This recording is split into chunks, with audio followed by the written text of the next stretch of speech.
On Sunday, the head of the ward asked me whether I was going to go to the election. I refused. He asked what the reason was. I told him that I can't go against my heart. This video was published by Crimean human rights activist Rustem Menenov. The woman speaking was forcibly discharged from the hospital, where she was being treated for kidney disease because of her conviction. I heard all the ward talk about me being discharged because I didn't go to the election.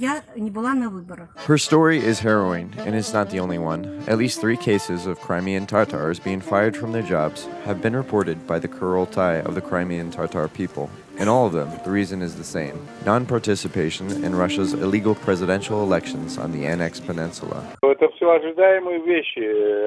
These are absolutely predictable things. In order to intimidate the Crimean Tatars, they will use various kinds of repressions. They will also try to charge them with extremism, as the Crimean Tatars did not take part in the elections. We must fight this and appeal to the courts, and in this way we will show the whole world that the laws in Russia do not work, and there, in fact, are no elections at all. According to the Ministry of Foreign Affairs of Ukraine, the majority of Crimean Tatars and ethnic Ukrainians in the occupied peninsula boycotted the illegal elections. The ministry spokesperson says that repressions against local residents, routine since Russian occupation began, may intensify as a result.